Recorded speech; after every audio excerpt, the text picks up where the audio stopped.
Xia Baolong rounds up his in-depth 5-day inspection tour in Hong Kong, meeting government officials, community leaders and businessmen. Financial Secretary Paul Chan says Hong Kong's position as an international financial center is reinforced, courtesy of increased stock trading volumes and its leading global IPO market. And the United States targets Iran's nuclear facilities, escalating the conflict in the Middle East by joining Israel.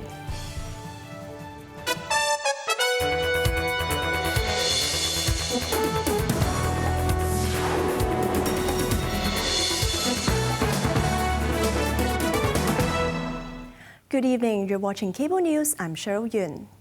Xia Baolong, director of the Hong Kong and Macau Affairs Office, wrapped up his 5-day inspection tour of Hong Kong today.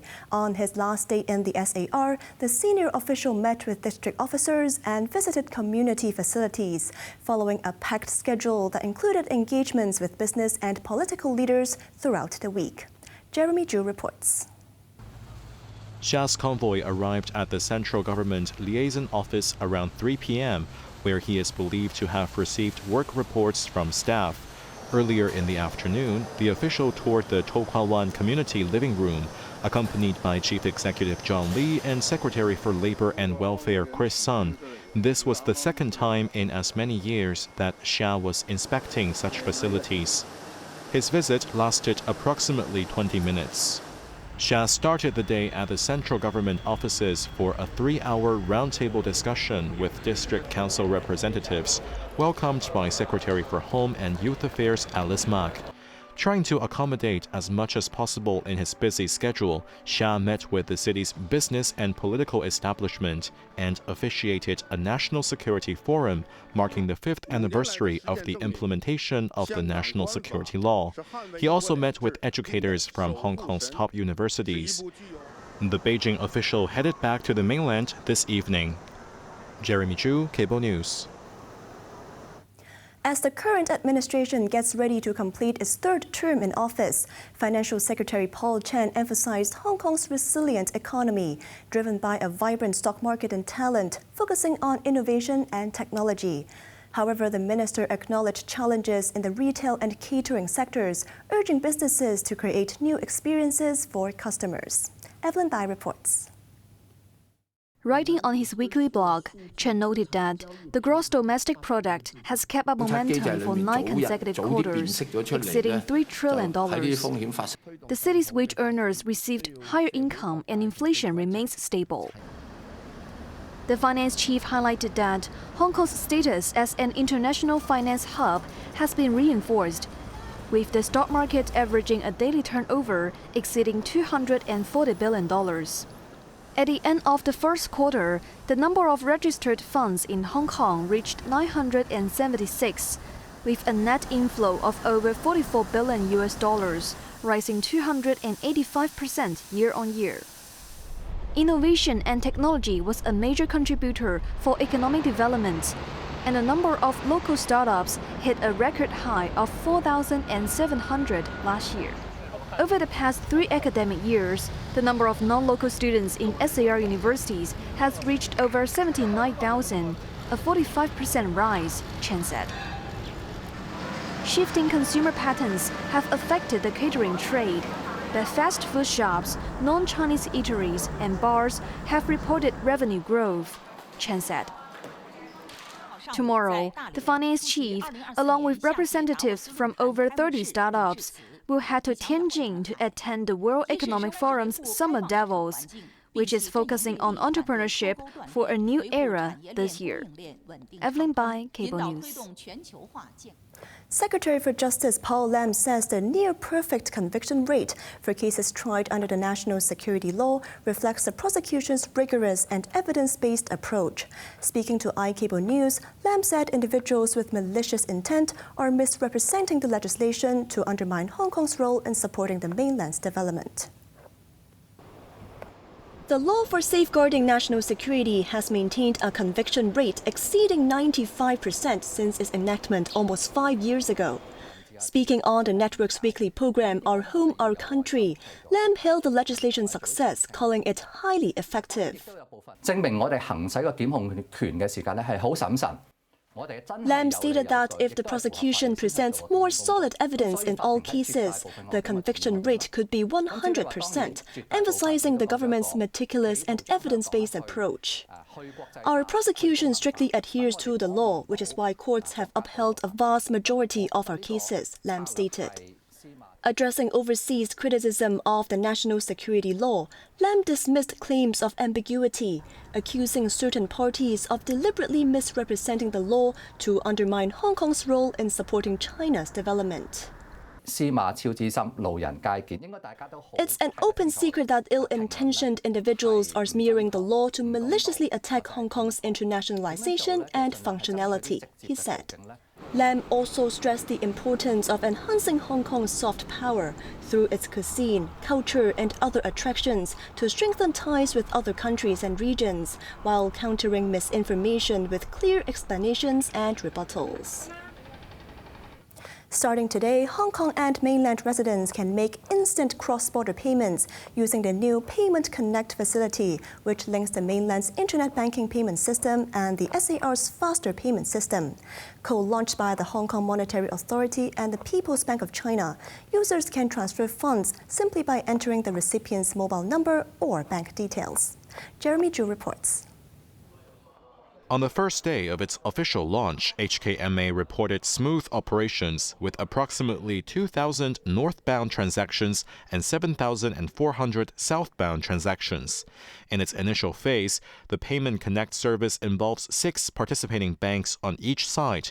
There is no service charge for the transactions, which use real-time exchange rates for the Hong Kong dollar and the yuan, annually capped at $200,000. Hong Kong residents can transfer up to $60,000 per day using any of the 6 local participating banks.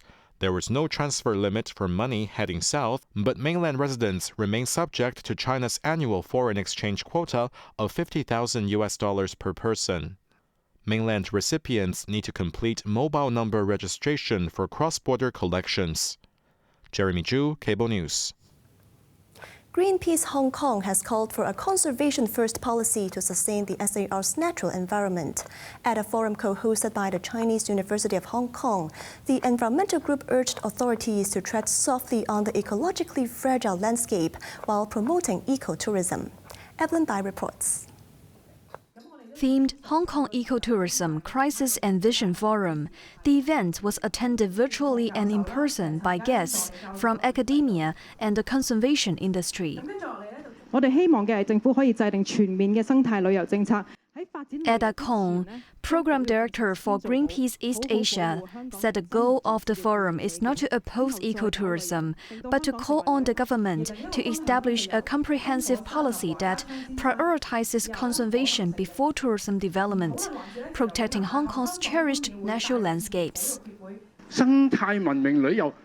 Lam Chiu-ying, chairman of the Hong Kong Countryside Foundation, highlighted that ecotourism is not about making big profits. He added that ecotourism should focus on protecting local nature and the experience of tourists rather than the quantity of travelers. Originally scheduled to take place at CUHK, the forum was relocated to the Greenpeace office in Sam Po Kong due to urgent maintenance. In a directive to enhance ecotourism and attract visitors, the government has laid out development blueprints for large land parcels in South Lantau and Pak Nai and Tsim Pei Tsui in the new territories. Greenpeace has raised concerns that, without proper planning, the upgrades could damage some fragile ecosystems in those areas, and ecotourism ambitions could turn into ecological disasters. Evelyn Bai, Cable News. President Donald Trump hailed U.S. airstrikes on Iran's nuclear facilities as America has now officially entered the Israel-Iran conflict. Announcing the operation as a spectacular success, Trump said Iran no longer has the ability to become a nuclear power and will suffer more if it does not agree to a peace deal. Jeremy Zhu reports. Iran, the bully of the Middle East, must now make peace If they do not, future attacks will be far greater and a lot easier. There will be either peace or there will be tragedy for Iran far greater than we have witnessed over the last 8 days. There's no military in the world that could have done what we did tonight, not even close. There has never been a military that could do what took place just a little while ago. God bless the Middle East, God bless Israel, and God bless America. Thank you very much. Thank you. U.S. aircraft struck 3 sites in Iran early this morning, targeting nuclear facilities in Fordo, Natanz, and Isfahan. Downplaying the impact of the strikes, Iran's state media said there was no radiation leak at any of the sites, and residents living in those areas were not in danger. Israeli Prime Minister Benjamin Netanyahu congratulated Trump and said the attack would change the history of the Middle East and beyond. America has been truly unsurpassed. It has done what no other country on earth could do. History will record that President Trump acted to deny the world's most dangerous regime the world's most dangerous weapons. However, the attacks have not deterred Iran, and in retaliatory strikes on Israel, Iranian missiles hit targets in northern and central Israel, damaging residential buildings, wounding at least 16 people.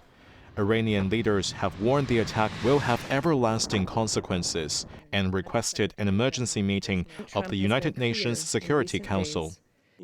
Jeremy Chu, Cable News. At least 8 people have died in an accident involving a hot air balloon in Brazil. 13 others on the flight were injured. President Luiz Inácio Lula da Silva sent condolences to the families of the dead and has ordered authorities for a full investigation into the incident. The mishap occurred in the city of Praia Grande, which is a popular tourist destination and known for its ballooning activities in southern Brazil. During the flight, the balloon had to be lowered due to a fire inside the basket. People jumped out as they neared the ground, but a sudden decrease in weight saw the balloon rise again. By then, the fire had spread and eventually the balloon crashed. Police officers and forensic personnel were on the scene to collect evidence and took statements from survivors and the pilot. The company which operated the flight has suspended operations. Brazil's Ministry of Justice will publish an investigation report within 30 days. On to the weather now. Mainly cloudy with isolated showers tomorrow. It will be very hot during the day with a maximum temperature of around 33 degrees. The sizzle will continue until midweek before showers in the latter part of the week. Now let's take a look at the weather around the world.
And that's our news tonight. I'm Cheryl Yun. Thank you for watching and good night.